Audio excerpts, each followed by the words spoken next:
നമസ്തേ, ഞാൻ ശിവൻ, പാല brilliant study സെൻറ്ററിൽ നിന്നും. കേരള മെഡിക്കൽ റാങ്ക് ലിസ്റ്റ് അനുസരിച്ച് കേരളത്തിലെ MBBS BDS ഒഴികെയുള്ള മെഡിക്കൽ അലൈഡ് കോഴ്സുകളുടെ രണ്ടാം ഘട്ട അലോട്ട്മെൻറ്റിൻ്റെ ഓപ്ഷൻ കൺഫർമേഷൻ ആരംഭിച്ചു. അഗ്രികൾച്ചർ, വെറ്റിനറി, ആയുർവേദം, ഹോമിയോ പോലെ 11 പ്രോഗ്രാമുകൾക്കാണ് ഈ അവസരത്തിൽ അവരവരുടെ ഹയർ ഓപ്ഷൻ പരിഗണിക്കാനുള്ള ഓപ്ഷൻ കൺഫർമേഷൻ. ഓപ്ഷൻ കൺഫർമേഷൻ എന്ന് പറഞ്ഞാൽ നമുക്കറിയാം, 2 തരത്തിലുള്ള വിദ്യാർത്ഥികളാണ് ഇപ്പോൾ അലോട്ട്മെൻറ്റിൽ തുടരുന്നത്. ഒന്ന്, കേരളത്തിൻ്റെ മെഡിക്കൽ അലൈഡ് കോഴ്സുകളിൽ ആദ്യഘട്ടത്തിൽ ഓപ്ഷനുകൾ കൊടുക്കുകയും അവർക്ക് അലോട്ട്മെൻറ്റ് ചെയ്ത കോളേജിൽ അവർ പ്രവേശനം നേടുകയും ചെയ്തു. അങ്ങനെ അഗ്രികൾച്ചർ ഉൾപ്പെടെയുള്ള വിവിധ കോഴ്സുകൾക്ക് പ്രവേശനം നേടിയ വിദ്യാർത്ഥികൾക്ക് അവർ കൊടുത്ത ഓപ്ഷനുകളിൽ കുറേ ഓപ്ഷനുകൾ അവരുടെ ഹയറിലുണ്ട്, കിട്ടിയതിനേക്കാളും മുകളിൽ കുറേ ഓപ്ഷനുകളുണ്ട്. അവർക്ക് ഒരു കോളേജ് അല്ലെങ്കിൽ ഒരു കോഴ്സ് മാറ്റം ആഗ്രഹിക്കുന്നു. അങ്ങനെ തങ്ങൾ കൊടുത്തതിനേക്കാളും മുകളിലുള്ള ഒരു ഓപ്ഷനിലേക്ക് മാറ്റം വേണമെന്നുണ്ടെങ്കിൽ ഇപ്പോൾ ഓപ്ഷൻ കൺഫർമേഷൻ നിർബന്ധമാണ്. പിന്നെ മറ്റൊരു കൂട്ടർ അവർ അലോട്ട്മെൻറ്റിൽ ഉൾപ്പെടുകയും വിവിധ ഓപ്ഷനുകൾ അവരുടെ ആഗ്രഹത്തിനനുസരിച്ച് സമർപ്പിക്കുകയും ചെയ്തു. പക്ഷേ നിലവിൽ അവരുടെ റാങ്കിൻ്റെയും റിസർവേഷൻ്റെയും അടിസ്ഥാനത്തിൽ അവർക്ക് ഒരു കോളേജും അലോട്ട് ചെയ്തില്ല ആദ്യഘട്ടത്തിൽ. പക്ഷേ അവരുടെ ഓപ്ഷനുകളെല്ലാം നിലനിൽക്കുന്നുണ്ട്. അങ്ങനെ ആദ്യഘട്ട അലോട്ട്മെൻറ്റിൽ ഒരു ഓപ്ഷനും ലഭിക്കാത്തവർക്കും ഒരു അലോട്ട്മെൻറ്റും ലഭിക്കാത്തവർക്കും ഇപ്പോൾ തങ്ങൾക്കൊരാഗ്രഹമുണ്ട്, ആ ഓപ്ഷനുകൾ കിട്ടണമെന്ന് ആഗ്രഹമുണ്ടെങ്കിൽ, ആ കോളേജുകളോ ആ കോഴ്സുകളിലോ ചേരാൻ ആഗ്രഹമുണ്ടെങ്കിൽ ഓപ്ഷൻ കൺഫർമേഷൻ നിർബന്ധമാണ്. അപ്പോൾ കോളേജുകളിൽ ചേർന്നവർക്ക് അവരുടെ ഹയർ ഓപ്ഷനിലേക്ക് പോകുവാനും ഒരു അലോട്ട്മെൻറ്റും കിട്ടാത്തവർക്ക് അവരെ പരിഗണിക്കാനും ഓപ്ഷൻ കൺഫർമേഷൻ നിർബന്ധമാണ്. പിന്നെ മറ്റൊരു കൂട്ടർ അവർക്ക് അലോട്ട്മെൻറ്റ് ലഭിച്ചിരുന്നു, പക്ഷേ അവർ നിശ്ചിത സമയത്ത് കോളേജുകളിൽ ജോയിൻ ചെയ്തില്ല, അവർക്ക് താല്പര്യമില്ലായിരുന്നു അലൈഡ് കോഴ്സിൽ തുടരാൻ. അത് കാരണം അവർ ആദ്യം കിട്ടിയ അലോട്ട്മെൻറ്റിൽ കോഴ്സിൽ ചേർന്നില്ല. പിന്നെ മറ്റൊരു കൂട്ടർ അലോട്ട്മെൻറ്റ് കിട്ടി കോളേജിൽ ചേർന്നിരുന്നു, അതിനുശേഷം നടന്ന MBBSൻ്റെയോ BDSൻ്റെയോ അല്ലെങ്കിൽ മറ്റ് അലോട്ട്മെൻറ്റുകളിൽ പ്രവേശനം നേടേണ്ടതുകൊണ്ട് അവർ അലൈഡ് കോഴ്സിൽ നിന്നും TC മേടിച്ചിരുന്നു. ഈ 2 കൂട്ടർക്കും കേരള മെഡിക്കൽ അലൈഡിൻ്റെ ഈ രണ്ടാം ഘട്ട അലോട്ട്മെൻറ്റിൽ പരിഗണന ലഭിക്കുകയില്ല. അതായത് അലോട്ട്മെൻറ്റ് ലഭിച്ചിട്ട് ചേരാത്തവർക്കും അലോട്ട്മെൻറ്റ് ലഭിച്ച് ചേർന്നതിന് ശേഷം TC മേടിച്ചവർക്കും ഈ രണ്ടാം ഘട്ട അലോട്ട്മെൻറ്റിൽ ഉൾപ്പെടുത്തുകയില്ല. എന്നാൽ ഈ പറഞ്ഞ എല്ലാവരെയും മൂന്നാം ഘട്ട മോപ്പപ്പ് അലോട്ട്മെൻറ്റിൽ ഉൾപ്പെടുത്തുകയും പുതിയതായി ആദ്യം വെക്കാത്ത ഓപ്ഷനുകളൊക്കെ സമർപ്പിക്കാനും മൂന്നാം ഘട്ട അലോട്ട്മെൻറ്റിൽ സമയമുണ്ടാകും. ഇപ്പോൾ നടക്കുന്ന ഈ രണ്ടാം ഘട്ട അലോട്ട്മെൻറ്റിൽ നമ്മളുടെ ഹയർ ഓപ്ഷനുകളാണെങ്കിലും നമുക്ക് സീറ്റുകളൊന്നും കിട്ടാത്ത നമ്മുടെ ഓപ്ഷനുകളാണെങ്കിലും ആദ്യഘട്ടത്തിൽ ഉണ്ടായിരുന്ന ഒരു ഓപ്ഷൻ, ഒരു കോളേജ് പുതിയതായിട്ട് ആഡ് ചെയ്യാൻ അനുവദിക്കുകയുമില്ല. അത് കൊടുക്കാൻ അന്ന് മാത്രമേ അവസരമുണ്ടായിരുന്നുള്ളൂ. ഇനി അത് മൂന്നാം ഘട്ടത്തിൽ വേണമെങ്കിൽ ഓപ്ഷൻ വെക്കാനായിട്ട് അവസരം വരും. ഇപ്പോൾ നമുക്ക് ഹയർ ഓപ്ഷനിലേക്ക് പോകുവാനോ അല്ലെങ്കിൽ നിലവിലുള്ള ഓപ്ഷനുകളെല്ലാം നിലനിർത്താനോ മാത്രമേ സാധിക്കുകയുള്ളൂ. പുതിയതായിട്ട് ഓപ്ഷനുകൾ ആഡ് ചെയ്യാൻ ഈ അവസരത്തിൽ ഈ രണ്ടാം ഘട്ടത്തിൽ അനുവാദമില്ല. അതുപോലെ തന്നെ രണ്ടാം ഘട്ട അലോട്ട്മെൻറ്റിൻ്റെ മറ്റൊരു പ്രത്യേകത, നമുക്കൊരു കോളേജ് ലഭിച്ചു അല്ലെങ്കിൽ നമ്മളുടെ ഓപ്ഷനുകളിലൊക്കെ ഹയർ ഓപ്ഷനിലൊക്കെ നമുക്ക് റീ അറേഞ്ച്മെൻറ്റ് ചെയ്യാനുള്ള അർഹത ഉണ്ടായിരിക്കും. നമുക്കൊരു കോളേജ് ഇപ്പോൾ സ്വാഭാവികമായിട്ടും അഗ്രികൾച്ചറിന് ഒരു സീറ്റ് ലഭിച്ചു, അല്ലെങ്കിൽ വെറ്റിനറിക്ക് അല്ലെങ്കിൽ ആയുർവേദത്തിന് ഹോമിയോയ്ക്കൊക്കെ ഒരു സീറ്റ് ലഭിച്ചു. ഇനി എനിക്ക് താല്പര്യമുള്ള എല്ലാ ഓപ്ഷനുകളും വേണ്ട, ചില ഓപ്ഷനുകൾ മാത്രം നിലനിർത്തിയാൽ മതി, ഹയർ ഓപ്ഷൻസിനെ നമുക്ക് റീ അറേഞ്ച് ചെയ്യാനായിട്ട് സാധിക്കും. ഇനി അതല്ല, എനിക്ക് ഈ കിട്ടിയത് തന്നെ മതി, എൻ്റെ ഹയർ ഓപ്ഷനൊക്കെ എനിക്കുണ്ട്, പക്ഷെ അതൊന്നും വേണ്ട, എനിക്കിപ്പോൾ കിട്ടിയത് തന്നെ മതി, ഇനി എന്നെ കൂടുതലായിട്ട് പരിഗണിക്കണ്ട എന്നുള്ളവർക്കും ഓപ്ഷൻ കൺഫർമേഷൻ ബാധകമല്ല. അപ്പോൾ ഹയർ ഓപ്ഷൻസിനെ അല്ലെ നിലവിലുള്ള ഓപ്ഷൻസിനെ റീഅറേഞ്ച് ചെയ്യാൻ സാധിക്കും. രണ്ടാം ഘട്ട അലോട്ട്മെൻറ്റിൽ പരിഗണിക്കണ്ട എന്നുണ്ടെങ്കിൽ ഓപ്ഷൻ കൺഫർമേഷൻ വേണ്ടതാനും.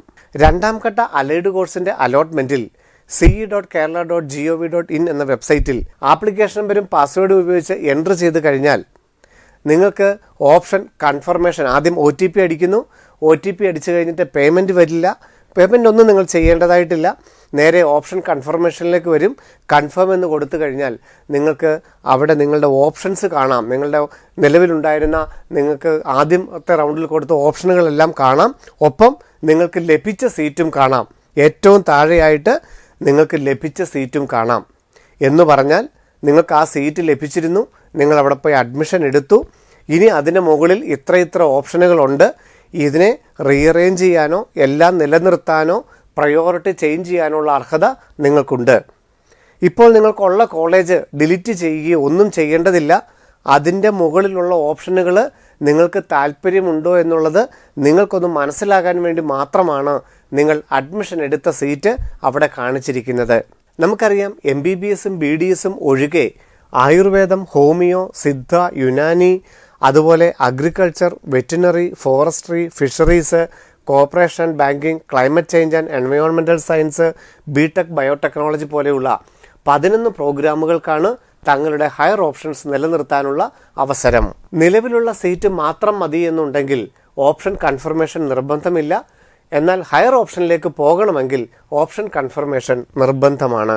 കേരളയുടെ വെബ്സൈറ്റിൽ ആപ്ലിക്കേഷൻ നമ്പറും പാസ്വേഡും ഉപയോഗിച്ച് ലോഗിൻ ചെയ്ത് കഴിഞ്ഞാൽ OTP അടിക്കുന്നു, ഓപ്ഷൻ കൺഫർമേഷൻ ചെയ്യുന്നു. അതിനുശേഷം നമുക്ക് ഹയർ ഓപ്ഷൻസിനെ റീഅറേഞ്ച് ചെയ്യാനോ എല്ലാത്തിനെയും നിലനിർത്താനോ അവസരമുണ്ടാകും. ഓപ്ഷൻ കൺഫർമേഷൻ ചെയ്ത് നമ്മളുടെ പ്രൊഫൈലിനകത്ത് നമ്മളുടെ ചോയ്സുകൾ കണ്ടെങ്കിൽ, നമുക്കത് കാണാൻ സാധിക്കുന്നുണ്ടെങ്കിൽ അത് കൺഫേം ആയി എന്നാണ് അർത്ഥം. ഇനി നമുക്ക് ഹയർ ഓപ്ഷൻസ് എല്ലാം നമുക്ക് വേണ്ടാത്തതാണെങ്കിൽ ഡിലീറ്റ് ചെയ്യാനുള്ള അർഹതയും നിങ്ങൾക്കുണ്ടാവും. ആദ്യഘട്ട അലോട്ട്മെൻറ്റിൽ ഓപ്ഷൻ കിട്ടിയവരും ഒരു സീറ്റും കിട്ടാത്തവർക്കും ഓപ്ഷൻ കൺഫർമേഷൻ ഈ രണ്ടാം ഘട്ടത്തിൽ നിർബന്ധമാണ്. ഈ രണ്ടാം ഘട്ട അലോട്ട്മെൻറ്റിന് ശേഷം മൂന്നാം ഘട്ട അലോട്ട്മെൻറ്റ് മോപ്പപ്പ് റൗണ്ടാണ് വരുന്നത്. അതിൽ പുതിയതായിട്ട് ചോയ്സ് കൊടുക്കാനോ എല്ലാം നിലനിർത്താനോ ഒക്കെയുള്ള അവസരം വീണ്ടും നിങ്ങൾക്ക് ലഭിക്കുന്നതാണ്. ഈ രണ്ടാം ഘട്ട അലോട്ട്മെൻറ്റിൻ്റെ ഷെഡ്യൂൾ നമുക്കൊന്ന് പരിശോധിച്ചാൽ 5-ാം തീയതി, ഒക്ടോബർ 5-ാം തീയതി രാത്രി 12 മണി വരെ ഹയർ ഓപ്ഷൻ കൺഫർമേഷനും അതുപോലെ തന്നെ ഹയർ ഓപ്ഷനെ റീഅറേഞ്ച് ചെയ്യാനുള്ള എല്ലാ അവസരവും നിങ്ങൾക്കുണ്ടാകും. നിങ്ങൾക്ക് ഇന്ന് ഒരു ഓപ്ഷൻ ഡിലീറ്റ് ചെയ്തു, നിങ്ങൾക്ക് വേണമെങ്കിൽ 5-ാം തീയതിക്കുള്ളിൽ അത് വേണമെങ്കിൽ വീണ്ടും ആഡ് ചെയ്യാനായിട്ട് സാധിക്കും. 6-ാം തീയതി താൽക്കാലികമായിട്ട് ഒരു പ്രൊവിഷണൽ അലോട്ട്മെൻറ്റ് പബ്ലിഷ് ചെയ്യും. 7-ാം തീയതി രണ്ടാം ഘട്ട അലോട്ട്മെൻറ്റ് പബ്ലിഷ് ചെയ്യും. രണ്ടാം ഘട്ടത്തിൽ നിങ്ങൾക്ക് പുതിയൊരു കോളേജ് ലഭിച്ചു എങ്കിൽ ആദ്യ ഘട്ടത്തിൽ കിട്ടിയ സീറ്റ് നിങ്ങൾക്ക് നഷ്ടപ്പെട്ടു, അത് മറ്റൊരു കുട്ടിക്ക് കിട്ടി. നിങ്ങൾക്ക് ആദ്യം ഒരു സീറ്റ് മെഡിക്കൽ അലൈഡ് കോഴ്സിൽ കിട്ടിയിരുന്നു, നിങ്ങൾ ഓപ്ഷൻ കൺഫർമേഷൻ നടത്തി ഹയർ ഓപ്ഷൻ ഉണ്ടായിരുന്നു. രണ്ടാം ഘട്ടത്തിൽ പുതിയതായിട്ടൊരു സീറ്റ് ലഭിച്ചെങ്കിൽ ഇപ്പോൾ രണ്ടാം ഘട്ടത്തിൽ കിട്ടിയ സീറ്റ് മാത്രമേ നിലനിൽക്കുന്നുള്ളൂ. ആദ്യം കിട്ടിയ സീറ്റ് നിങ്ങൾക്ക് നഷ്ടപ്പെട്ടു. എന്നാൽ MBBSൻ്റെയോ BDSൻ്റെയോ അലോട്ട്മെൻറ്റും മെഡിക്കൽ അലൈഡ് കോഴ്സുമായി യാതൊരു ബന്ധവുമില്ല. അതിൽ ഓപ്ഷനുകളോ സീറ്റോ നിങ്ങൾക്ക് നിൽപ്പുണ്ടെങ്കിൽ അത് മെഡിക്കൽ അലൈഡ് കോഴ്സിനെ യാതൊരു തരത്തിലും ബാധിക്കുന്നതല്ല. തിരിച്ചും രണ്ടാം ഘട്ട അലോട്ട്മെൻറ്റിൽ ഒരു പുതിയ സീറ്റ് കിട്ടുകയോ അല്ലെങ്കിൽ ആദ്യമായിട്ട് ഒരു സീറ്റ് കിട്ടുകയോ ചെയ്താൽ 10-ാം തീയതി വൈകുന്നേരം 8, 9, 10 10-ാം തീയതിക്ക് വൈകുന്നേരം 4 മണിക്കുള്ളിൽ ആ കോളേജിൽ ചെന്ന് എല്ലാ സർട്ടിഫിക്കറ്റുകളും കൊടുത്ത് മുഴുവൻ തുകയും ഫീസായിട്ട് അടച്ച് അഡ്മിഷൻ ഉറപ്പാക്കേണ്ടതാണ്. ആദ്യഘട്ടത്തിൽ നമുക്കൊരു സീറ്റ് ലഭിച്ചിരുന്നു. ഇപ്പോൾ രണ്ടാം ഘട്ടത്തിൽ പുതിയൊരു സീറ്റ്, പുതിയൊരു കോളേജ് കിട്ടിയെങ്കിൽ നമുക്ക് ഈ 8-ാം തീയതി ആദ്യഘട്ടത്തിൽ കിട്ടിയ കോളേജിൽ നേരിട്ട് ചെല്ലുകയും അവിടെ അടച്ച തുകയും എല്ലാ സർട്ടിഫിക്കറ്റുകളും നമ്മൾ തന്നെ തിരികെ മേടിച്ച് പുതിയതായിട്ട് കിട്ടിയ കോളേജിൽ 10-ാം തീയതിക്കുള്ളിൽ ചെന്ന് അഡ്മിഷൻ നടപടികൾ പൂർത്തിയാക്കണം. ഓട്ടോമാറ്റിക്കായിട്ട് ഒരു കോളേജിൽ നിന്ന് മറ്റൊരു കോളേജിലോട്ട് പൈസയോ സർട്ടിഫിക്കറ്റുകളോ മാറ്റപ്പെടുകയില്ല. നമ്മൾ തന്നെ ആദ്യം കിട്ടിയ കോളേജിൽ നിന്ന് എല്ലാ തുകയും സർട്ടിഫിക്കറ്റുകളും മേടിച്ച് 10-ാം തീയതിക്കുള്ളിൽ പുതിയ കോളേജിൽ ജോയിൻ ചെയ്യേണ്ടതാണ്. ഒരു അലോട്ട്മെൻറ്റ് ലഭിച്ചിട്ട് നമ്മൾ ചേർന്നില്ല എങ്കിൽ ആദ്യഘട്ടത്തിൽ കിട്ടിയ സീറ്റ് നിങ്ങൾക്ക് നഷ്ടപ്പെടും. അതുപോലെ തന്നെ നിങ്ങൾക്ക് ഹയർ ഓപ്ഷനുകളും നിങ്ങൾക്ക് നഷ്ടപ്പെടും. എന്നാൽ ഈ രണ്ടാം ഘട്ട അലോട്ട്മെൻറ്റിൽ ഒരു മാറ്റം കിട്ടിയില്ല എങ്കിൽ, നിങ്ങൾ ഹയർ ഓപ്ഷനൊക്കെ കൊടുത്തിരുന്നു, നിങ്ങൾക്ക് ഒരു മാറ്റം കിട്ടിയില്ല, അതുതന്നെയാണ് നിങ്ങൾക്ക് കിട്ടിയത്, ആദ്യഘട്ടത്തിൽ കിട്ടിയത് തന്നെയാണെന്നുണ്ടെങ്കിൽ ആ സീറ്റ് നഷ്ടപ്പെടുകയില്ല. ഓപ്ഷൻ കൺഫർമേഷൻ നടത്തിയെന്ന് വിചാരിച്ചുകൊണ്ട് ആദ്യഘട്ടത്തിൽ നിങ്ങൾ പോയി ചേർന്ന സീറ്റ് നഷ്ടപ്പെടുകയില്ല. പുതിയതായിട്ടൊരു സീറ്റ് ലഭിച്ചെങ്കിൽ മാത്രമേ ആദ്യഘട്ടത്തിലുള്ള സീറ്റ് നഷ്ടപ്പെടുകയും നിർബന്ധമായും രണ്ടാമത്തെ ഘട്ടത്തിൽ കിട്ടിയ കോളേജിൽ ചേരേണ്ടതായും വരുന്നുള്ളൂ. ഓപ്ഷൻ കൺഫർമേഷൻ നടത്തിയെന്ന് വിചാരിച്ചോ, രണ്ടാം ഘട്ടത്തിൽ പുതിയതായിട്ട് സീറ്റ് ലഭിച്ചില്ല എന്ന് വിചാരിച്ചോ ആദ്യഘട്ടത്തിൽ കിട്ടിയ സീറ്റ് നിങ്ങൾക്ക് നഷ്ടപ്പെടുകയില്ല. ഈ അധ്യയന വർഷം നിങ്ങൾ പ്രവേശനം നേടുമെന്ന് ഉറപ്പുള്ള കോഴ്സുകളും കോളേജുകളും മാത്രമേ നിങ്ങളുടെ ഹയർ ഓപ്ഷനിൽ ഉണ്ടാകാൻ പാടുള്ളൂ. അതല്ലാത്ത പക്ഷം നിങ്ങൾക്ക് ആ കോളേജിൽ നിങ്ങൾക്കൊരു പ്രവേശനം കിട്ടിയിട്ട് പോകുന്നില്ല എന്നുണ്ടെങ്കിൽ നിങ്ങളുടെ ഹയർ ഓപ്ഷൻ ഉൾപ്പെടെയുള്ളത് നഷ്ടപ്പെടുകയും അടുത്ത് നടക്കുന്ന മോപ്പപ്പ് റൗണ്ടിൽ പുതിയതായിട്ട് ഓപ്ഷനുകൾ സമർപ്പിക്കേണ്ടതായും വരും. കേരള മെഡിക്കൽ അലൈഡ് കോഴ്സുകളുടെ ആദ്യഘട്ട അലോട്ട്മെൻറ്റിൽ അഗ്രികൾച്ചറിന് 7414 വരെയും ജനറൽ വിഭാഗത്തിൽ, അതുപോലെ തന്നെ ഈഴവ വിഭാഗത്തിൽ 9083 വരെയും, മുസ്ലിം വിഭാഗത്തിൽ 8871 വരെയുമാണ് അഗ്രികൾച്ചറിന് പ്രവേശനം കിട്ടിയത്. മുൻ വർഷങ്ങളിൽ നിന്നും തികച്ചും വിഭിന്നമായിട്ട് മെഡിക്കൽ കോഴ്സുകൾക്കുള്ള പ്രാധാന്യം അല്ലെങ്കിൽ പ്രൊഫഷണൽ കോഴ്സുകളിൽ പ്രവേശനം നേടുന്നവരുടെ എണ്ണം വളരെയധികം ഉയർന്നു എന്നുള്ളത് ഈ റാങ്കിൽ നിന്ന് നമുക്ക് വ്യക്തമാണ്. ഫിഷറീസ് എന്നുള്ള കോഴ്സിന് സ്റ്റേറ്റ് മെറിറ്റിൽ 11736 വരെയും, വെറ്റിനറി കോഴ്സിന് തൃശ്ശൂർ 3367 ജനറൽ വിഭാഗം, വയനാട് 3760 വരെയുമാണ് പ്രവേശനം കിട്ടിയത്. ഓൾ ഇന്ത്യ വെറ്റിനറി കൗൺസിലിൻ്റെ VCI കൗൺസിലിംഗ് ഓൾ ഇന്ത്യ തലത്തിൽ ഉടൻ തന്നെ ആരംഭിക്കുന്നതുമാണ്.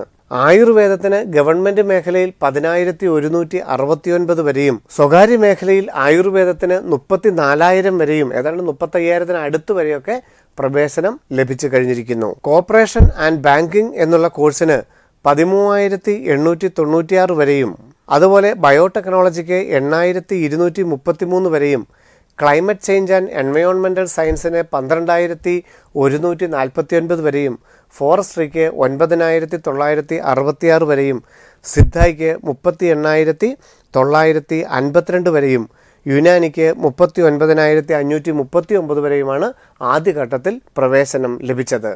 മെഡിക്കൽ അലൈഡ് കോഴ്സുകളുടെ പ്രവേശനം നിങ്ങൾക്ക് ലഭിച്ചാൽ പോലും MBBS BDSൻ്റെ 3ാം ഘട്ടത്തിലോ 4ാം ഘട്ടത്തിലോ നിങ്ങളെ ഉൾപ്പെടുത്തുകയും നിങ്ങൾക്ക് പ്രവേശനം ലഭിക്കുന്ന പക്ഷം ഈ കോഴ്സുകളിൽ നിന്ന് അങ്ങോട്ട് മാറ്റം അനുവദിക്കുന്നതുമാണ്.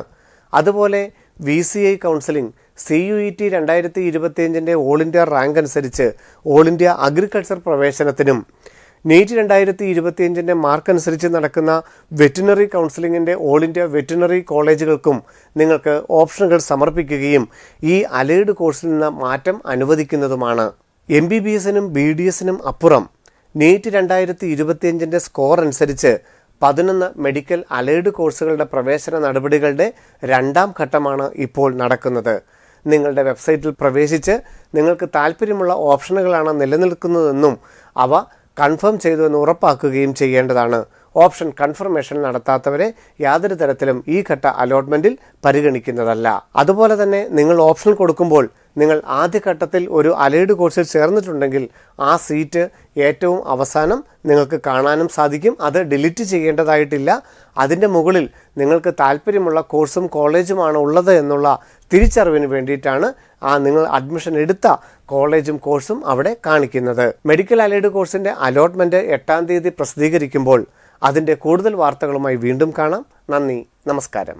Brilliant Study Center, India's #1 coaching center for NEET and JEE.